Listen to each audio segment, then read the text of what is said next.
Well, today happens to be officially Veterans Day. I know there were a lot of festivities all weekend long, but this is the day that the government more or less recognizes as the official Veterans Day. So for all of you that served in the armed forces, who had family or friends that served in the armed forces, this day is for you. Unfortunately, for many in society, they just don't care. So many people, and you know what I'm talking about, so many people just look at this day as a day of inconvenience. Like they can't go to the banks because they're closed. They can't go to the post office because they're closed. Others look at this day as like, wow, it's a great day to go get discounts, shopping at the mall. And it's a shame that they feel that way. I know I didn't serve in the armed forces, but my father did. Served in the Korean War. Like many others, lied about his age, joined the Marine Corps when he was 17 years old. And ironically, my father, who passed away last year, this happens to be his birthday today. So again, this day is for all of you out there. As for the gambling world, we've got a Monday night game, Pittsburgh and Kansas City. Listen, is it going to be a great game to watch? Absolutely not. But the bottom line is it's a money-making opportunity. And that's what counts. Somebody wins, somebody loses, somebody covers, somebody doesn't. It's a 13-point number. You got to be on the right side. You know, I hear so many times over the years that I've been doing this, oh, it's a lousy game to bet. Why? Think about that. How stupid is that statement? It's a lousy game to bet. Why? Because it's not a marquee game? The marquee games and the lousy games and the in-between mediocre games all are a 50% proposition. Somebody wins, somebody loses, somebody covers, somebody doesn't. There is absolutely no difference. And my way of thinking is actually the marquee games, the games when you have the Patriots playing the Ravens or the Packers playing the Saints, the Falcons-Saints yesterday. Trust me, I lost that game, I know. Yeah, those are the games with the hardest and toughest numbers. Sometimes these lousy matchups are the easiest ones to win, and that's how it is. But when I hear guys say that, I'm going, rookies, newbies, you don't know what the hell you're talking about. Again, every game is a 50-50 proposition. It has been a great week here for most of the handicappers football-wise.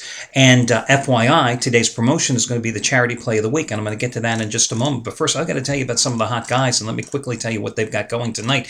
Scott Delaney, what a weekend. Hit the biggest play of his career in college football on Saturday. He said Rutgers would beat Army by 3 touchdowns. They scored 3 late touchdowns. They win by 21 points. I mean, you talk about being psychic. Yesterday, hit the biggest Sunday night play of the entire season, the Houston Texans with the road win over Chicago. And tonight, he's got his biggest Monday night play of the season on the Kansas City-Pittsburgh side. What has he done for you lately? Well, he's won 9 of the past 13 days, and in that stretch, $10 bettors have won $4,295. I can't add anything more to that. Congratulations going out to Matt Rivers. Normally, 500,000 star plays are his max wager releases, and he hit 2 of them this past weekend. 2 dogs in college football. Connecticut outright over Pittsburgh. Bowling Green outright on the road against Ohio.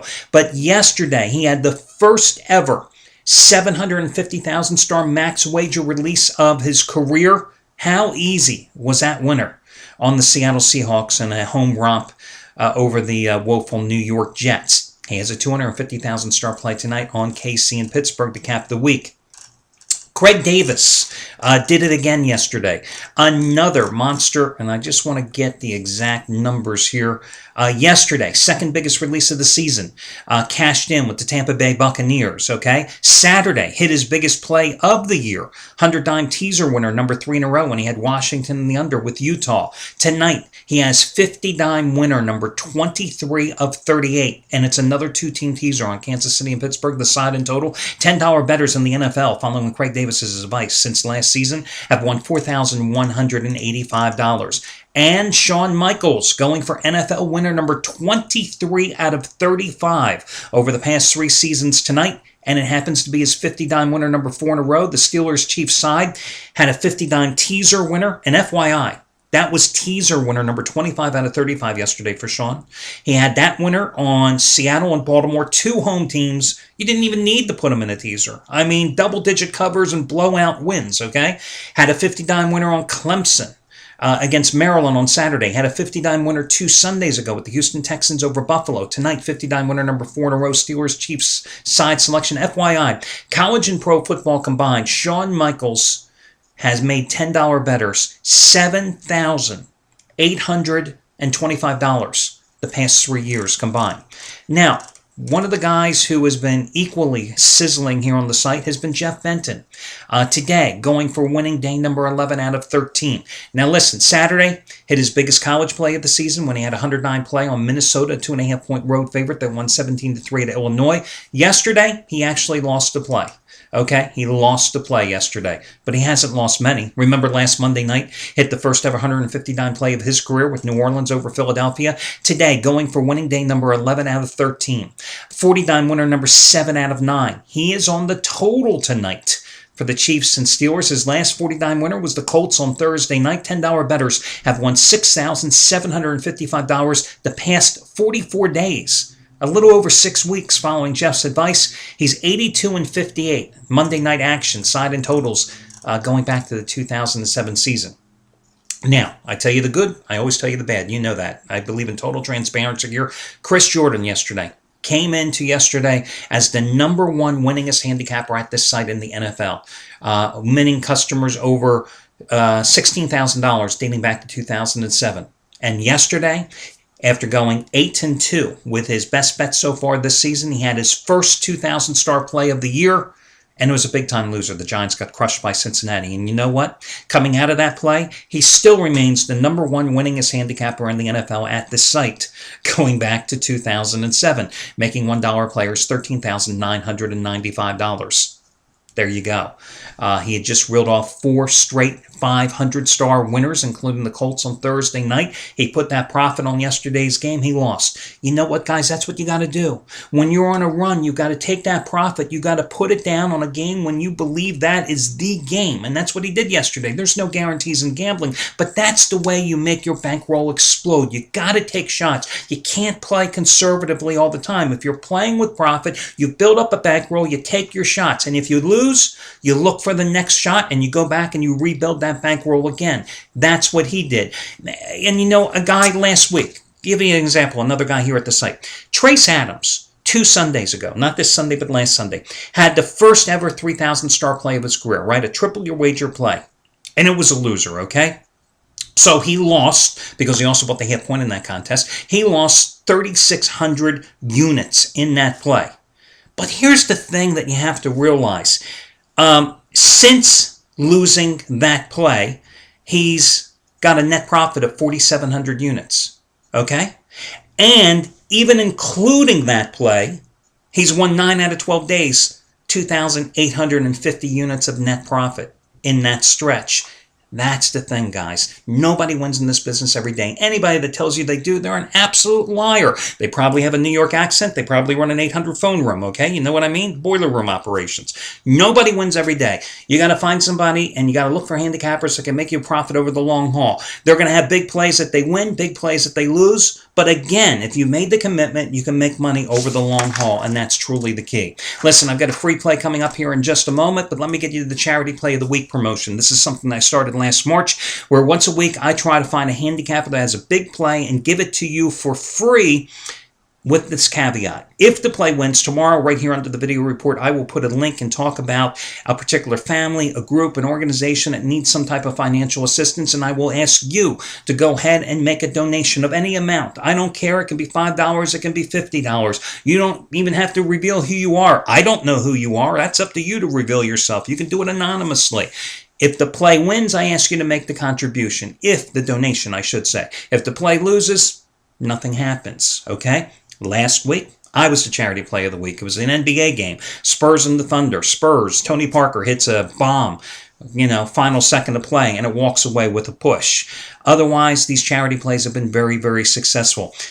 I have given out, after today's play, it will push us over $1 million of retail value that I have given away. Have we taken in $1 million of donations? Absolutely not. Because I don't expect you to donate what the play costs, because you're not betting that amount. That's the reality. Average internet bet at offshore sports books ranges between $14 and $16. Duh. So if I give you a play that's $65, I don't expect you to be betting $65. That's why I say the whole point of this program is I believe there's a greater good that we can do with gambling. We can create some positive karma. And again, if the play wins, I don't care if you give $5, $15, $50, as long as you give because it's the right thing to do. Tonight I'm turning to Chuck O'Brien, his biggest Monday night release of the season, his Monday night total of the year, KC and Pittsburgh, okay? It's a 50-dime play. If you were to buy it, it would cost you $65. You, however, are going to get it for free by using this particular coupon code in honor of Veterans Day, 65 Holiday. 65 Holiday. 65 Holiday. Holiday. 65 Holiday. No space between the number and the word. You enter that in your shopping cart, and that will give you a total price of $0 to get Chuck O'Brien's play for free. Now, if you never bought at the site before, guys, you have to create an account. It's going to take you like 30 seconds, 60 seconds maybe if you're a slow typist. That's how easy it is. You go with Chuck O'Brien's page, you hit the click here to buy now button. It puts the play in your shopping cart. You'll see a price of $65. You use that coupon code 65 Holiday. It gives you a total cost of $0, and you will get that play for free. So that's it. That's the charity play of the week selection. You know the deal with it otherwise. Hopefully Chuck will deliver and cash in with this particular play here this evening. Now, I've got a free play on this particular game as well, and I'll give you my thoughts on it. I also have an NBA free selection coming up here in just a moment. Matter of fact, listen, guys, I was just doing something here as I was saying this. I want to just let you know something, how strong of a play this is.